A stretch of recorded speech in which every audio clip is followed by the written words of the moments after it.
Welcome back to Coast View. I really enjoyed that conversation with Linda Hornsby, Executive Director of Mississippi Hotel and Lodging Association. Not only is she good at what she does, she's just a good person. And I'm not surprised that she said toward the end that she's a list person. I'm not surprised by that at all because, anyone who has been as effective as she has been over so many years, you gotta stay on top of your game, and Linda has done that. I worked so closely with her after Hurricane Katrina. She actually was on our committee. I was chair of the tourism effort for the Governor's Commission, and she was extraordinarily active on that committee as we sought to sort of detail a plan to how we're going to get ourselves out of that mess. And here she is today, still swinging hard and making her contribution with a smile. It's very inspiring to see people like Linda engaged. Hey, so now let's shift gears and move over to my friend Paige Roberts, the president and CEO of the Jackson County Chamber. And just first of all, say good morning. How you doing? Good morning and Happy New Year. Happy New Year, no doubt. Well, actually, we're going to reflect on that a bit here shortly. Okay. But I saw you nodding when I was talking about Linda. We're lucky to have leaders like Linda, aren't we?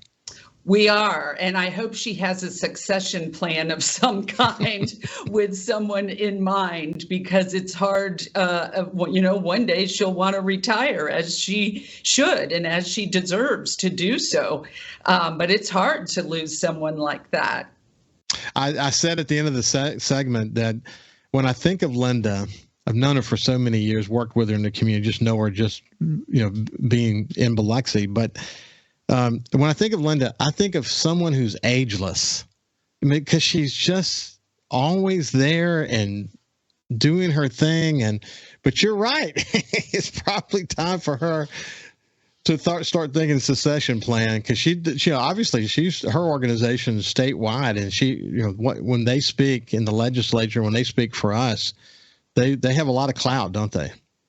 Oh, absolutely. And of course, I've come up to know her even better through being a commissioner on the Coast Tourism Board. So I do certainly appreciate her work, because she is a gem. And like I said, it's those gems that we have to really not just treasure them, but I think protect the value with succession planning. I mean, this is the beginning of a new year, and for people, it's sometimes hard to think about succession planning, but it truly is the key to perpetuating success. We talked a little bit about the numbers. Numbers actually have been really good for the Hotel and Lodging Association and industry. RevPAR, which obviously has to do with what they're netting by room. Used to they would, if the occupancy was down a little bit, they would just reduce the rate, and that's how they dealt with it. But she said they've gotten so good at managing the net that they might adjust the room rate on an hourly basis now that they, the managers are really engaged around that. And I'm not surprised. I mean, there's a lot of new technology out there where they're really focused on that. But as a result of that, the rates have been really maintaining well. It's really good to see that. Part of the reason she thinks that that's gone well is that during the pandemic, we spent a lot of time thinking about the drive-in market and the reverberation of that through family and friends. The social media swagger that we get from that has an enduring impact on the future strategically. And you probably have heard that in your time as a commissioner as well. Oh, absolutely. And that the word of mouth, like you said, is a big deal, and that we have had a lot of great placement articles that various reporters in a wide variety of publications. I mean, as you know, the digital footprint for travel publications is just endless.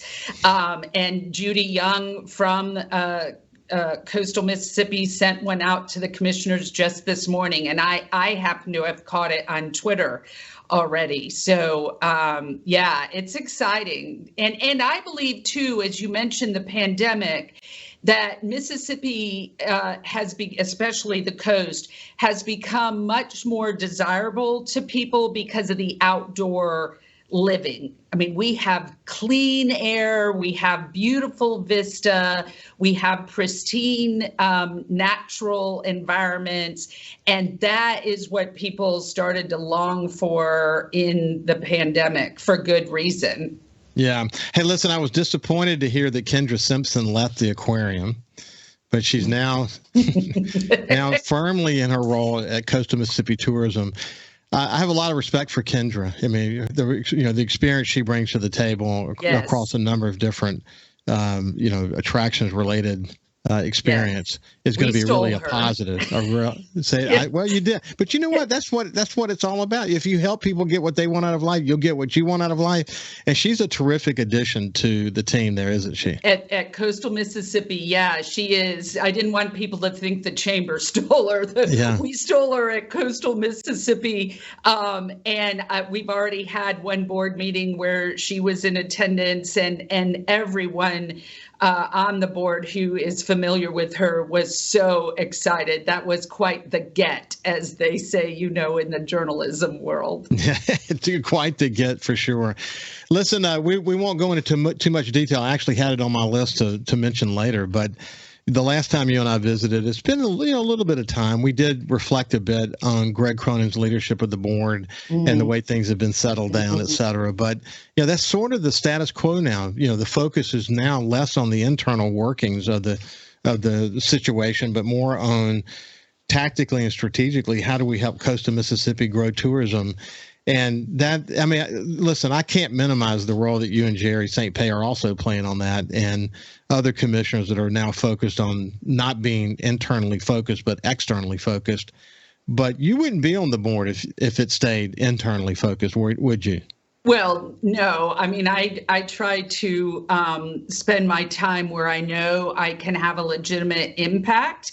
And so far, I have every reason to believe that I will be there for a while. I enjoy it. The people are dedicated, committed. As you mentioned, Greg Cronin's leadership is strong. The other commissioners feel it as well. And we have a lot to tout. And the team, as you mentioned, is very good at Coastal Mississippi right now. And that's a big plus. Yeah. Okay. So let's just stop for a second. We kind of a theme of the show has been New Year's resolutions and, getting through the holidays. What's the holiday tradition for Paige Roberts and her family? Keeping track of my sons. As you know, one is in grad school, so he's out of the sports playing arena, but the other two are bookending Goche High School. So I had a lot of basketball games and to attend, and now even tonight is a soccer game. So it's a lot of keeping track of them. And we've also brought in a young man who was a teammate of one of my sons who needed a place to live. And so he's now living with us also. So there are now 4 boys to track. Well, I'm glad to hear that. I'm not surprised to hear that you would open your door in that way. You're a terrific person. Well, but, thank you. But I followed your sons closely, and they're incredibly accomplished. Thank you. Yes, my boys are very smart but they also are athletic, and one plays chess and one plays the piano. And so they're well-rounded, and whatever they do it with a great spirit of fun. And as I mentioned, it's almost all related to sports in some way. But they did get some books for Christmas, and the one that's in grad school up at Tennessee, he wanted The Big Short by Michael Lewis. He has started to read Michael Lewis's books. So I have literally read every single book that Michael Lewis has written. Everyone should. Well, it's interesting, though. I got turned on to Michael Lewis when I was in the re-engineering program for Knight Ridder. And Knight Ridder used to own a company called Knight Ridder Financial. And they were one of the ones who provided news and information, like, this is before the internet, before, the news and information to traders that would impact the market, and how they, there were only Bloomberg and Knight Ridder Financial, I think maybe one other, that were providing the service. And, the microseconds determine whether you were going to win in that space or not, because again, it didn't have that. His name was Stephen Goldberg. I just remember Goldstein. Stephen Goldstein, terrific guy, man. He was just smart as hell, man. But he said, I'm going to turn you on to Liar's Poker. I think it was the first book that he turned me on to. Oh, right, yes. And it went over from there. But it was just a smart guy, and it's a great way to learn all the different maturations of the market in so many different ways. Pretty amazing stuff. But anyway, when we come back with Paige Roberts, we'll find out what the latest at the Chamber is and what they're looking forward to this year. We'll see you after this break. Welcome back to Coast View. I have my friend Paige Roberts from the Jackson County Chamber, and just a great friend of Coast View, a good friend of mine, somebody I have tremendous respect for. So listen, as you go into the new year and you think about resolutions, do you have personal resolutions that you do, and do you have like chamber resolutions that you do? How do you think about it? I do think of it in both ways. In fact, we just finished a staff meeting, and I said I had noticed on social media platforms that people were picking a word for the year. And so our word for the chamber team in Jackson County this year is discipline, because everything that we're working toward takes some tracking and some measurements and discipline, essentially. It's really easy for us to get going so quickly, either putting out fires or going from event, sort of doing the butterfly social butterfly flitting, that it's easy to overlook the discipline part of, okay, where are we in membership? How many new members are we looking to get? And all of that. So discipline is our word at the chamber. And then personally, I met with my trainer this morning and talked about my goals in the gym, and went to a yoga class last night, which that was one of my goals for 2017. So I started taking yoga January 7th of 2017. And here I am, 6 years later, and I'm still doing it. So I am proud of that one. And then I have some ones. I am doing a Bible study, Women of the Bible Speak. It's a very popular book right now with a workbook. I don't know if I've ever told you, but I'm very good friends with Gloria Gaither. Bill and Gloria Gaither are big contemporary Christian artists, and Gloria recommended that book to me, and whatever Gloria recommends, I do. Yeah. So, have you heard about the Read the Bible in a Year yes, effort? I have seen that. Our church has done it, but I've done the New Testament. I've never done the whole Bible. My son did it this past year, and it was so inspiring watching him go through that process. And I'm doing it, and so I'm going to, see. I'm not, I'm doing it now, and we'll see if December of 2023 if I'm still doing it. But it's been a great thing. I was a former Baptist. I converted to Catholicism. I had the pleasure of doing it one-on-one with Monsignor Johnson in Biloxi. And God rest his soul, he's no longer with us. But he was a terrific teacher for me. And Ann often said that she went to 12 years of Catholic school, and I learned more in a year than she remembered about her 12 years of Catholic school. But that's the way it is. It's, if you don't use it, you lose it. So it's a great opportunity to reflect, and there's so many new approaches to how you read the Bible and how you learn about it that I'm deploying some of that. So Good. It's hard to do just at scratch, but there's a great read the Bible in a year effort in the Catholic Church that is really good, with some wonderful, not only do you read it, but you also get to learn about what you just read, which is really terrific, Right. So, and especially because the Old Testament is not in chronological order. yes. Yeah. That can make reading through it, the way you read through it can take different themes. But yeah, so that's my spiritual goal. So I spiritual, physical, of course, as you mentioned, my boys before, being a better mother is always a more attentive, present mother is always on my list. But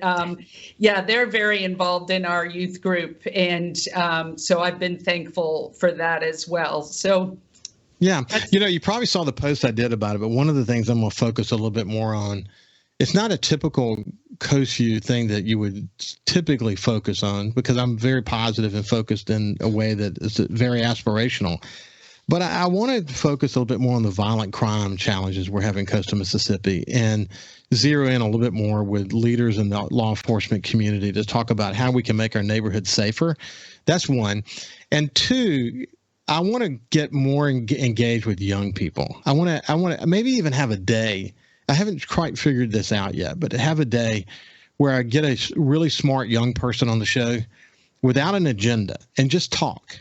In a way that would I have a host of them for you through our P3 program, that we do in our 7 high schools with our career coaches. Well, so let me know and I'll hook you up. It was divine intervention that we had this conversation.